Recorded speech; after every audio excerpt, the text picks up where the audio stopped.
Hi, I'm Britt Cowart, and I'm a licensed clinical social worker here at Full Circle. So, thanks for joining today. We are talking about continuing bonds for our conversation about grief. And this is a concept that keeps the living connected to their loved ones who have died.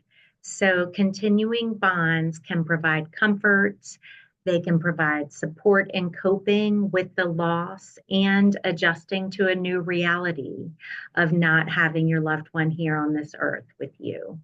So, yeah, I'm going to tell you a little bit about continuing bonds and examples of those. I think this is going to be familiar for some of you.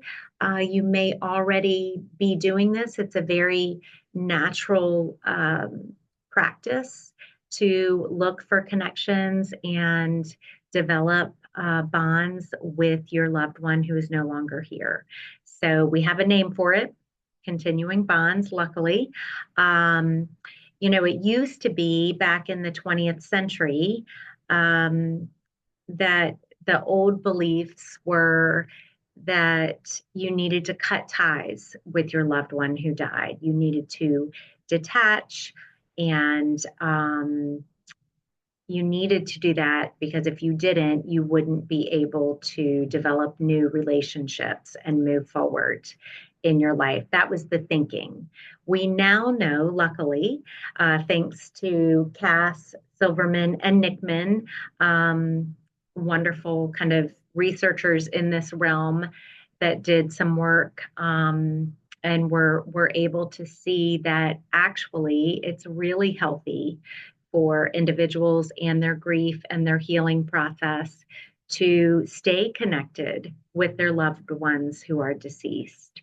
And, developing continuing bonds provides healthy resolution and function to the grief process. So that is a really wonderful thing.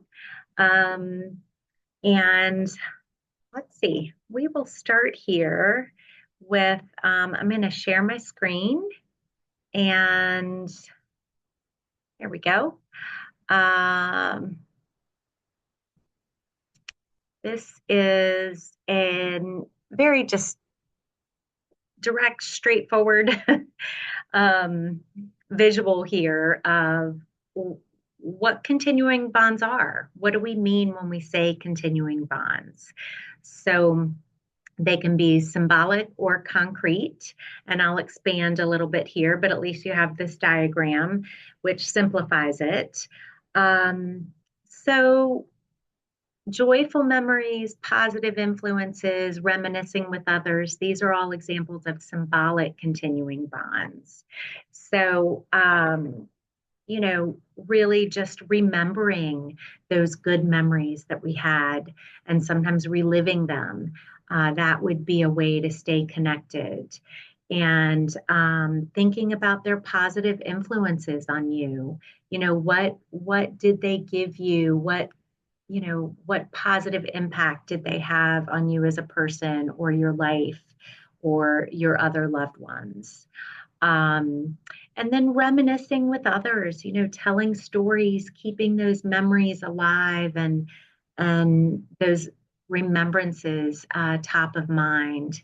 Um, that's what that's what keep our loved ones with us and active. And so looking at pictures and videos, these are all ways to symbolically stay connected and have continuing bonds. If we look over to the column on the right, concrete continuing bonds, there's some examples here. Inner conversations. This would be writing or talking to your loved one. I encourage this, and I have a lot of clients who naturally do this. But they may talk to their loved one and tell them about their day or something exciting or interesting or significant that happened to them or their family or someone they know. They may write in their journal or write them letters. So these are all, you know, ways to make meaning and to stay connected to your loved one. Imagining their viewpoint. I think it's really normal and natural and can be really helpful to think, what would our loved one do? What advice would they give me? What would they say right now? Um, or what would they do in this situation?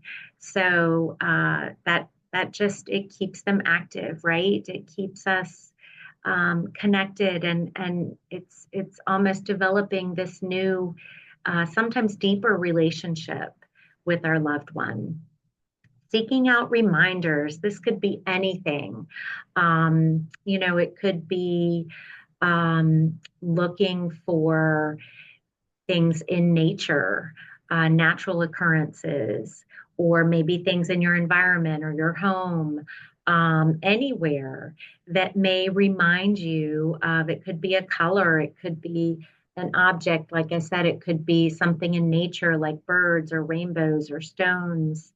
Um, Something that connects you, that may have been meaningful to your loved one when they were alive, or it could be something that has just become a reminder since they've died for you. So sometimes there's mystical experiences that we like to say that people have after a loved one dies, and these are certainly reminders and things to be open to, that help people feel uh, comforted.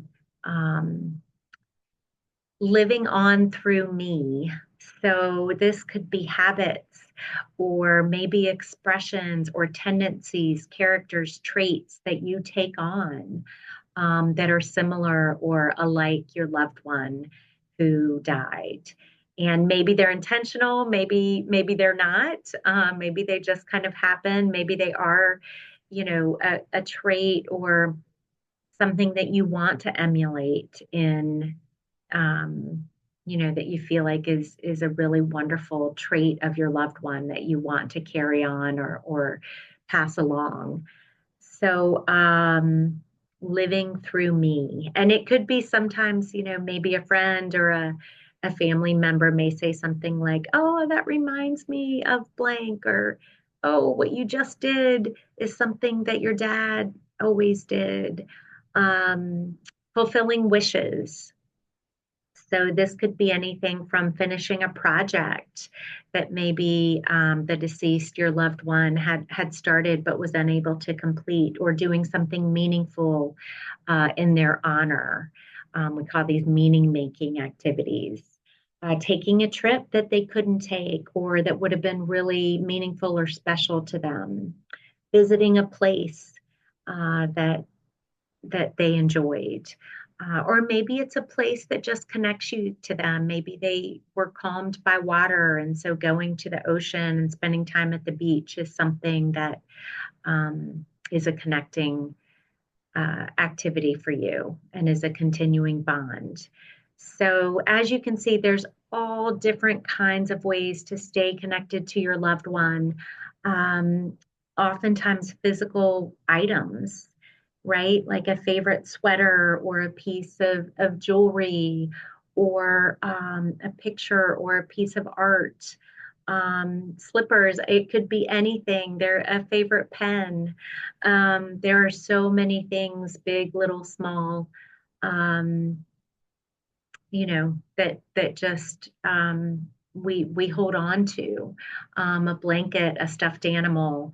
So as you can see, lots of different things, and the list could go on, and it's really unique to really to the person who is no longer here, and to your relationship.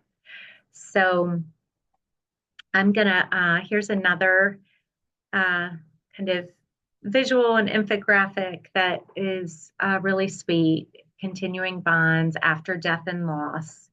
The relationship will change, but maintaining connections after loss is healthy and allowed. And you can see the examples there. So I'm just going to finish by acknowledging why this concept is important. And one reason it's important is that it acknowledges that grief is ongoing and forever. Grief doesn't end. It changes, it evolves, it hopefully over time will feel lighter and maybe more easily managed. But it doesn't end. And so our continuing bond shouldn't end, right? All the more reason to have those connections to our loved ones. It validates that it's normal to stay connected to our loved one versus detaching or leaving them behind. It highlights that a relationship can still evolve and change and mature, maybe even deepen, even if your loved one isn't physically here. So I think that's a really important contact, a really important uh, just piece of this whole thing is that a relationship doesn't have to end. Yes, their physical being is no longer here, but we can continue to find ways to keep that connection and that relationship alive, um, and it can deepen depending upon what what you decide to do in terms of staying connected and having those bonds and cultivating those. Continuing bonds help us to cope with the loss. And it just does. And that's a good thing. Anything to help us cope healthily is positive in grief and helpful for our process and moving through the ups and downs and managing the waves of grief. It gives meaning and value to the person's life. And that's what we want, right? We want them to be remembered, but we want to be reminded and we want others to know that their life has value and it's important. They may not be walking on this earth anymore, but their existence is important and remembered and has value and meaning.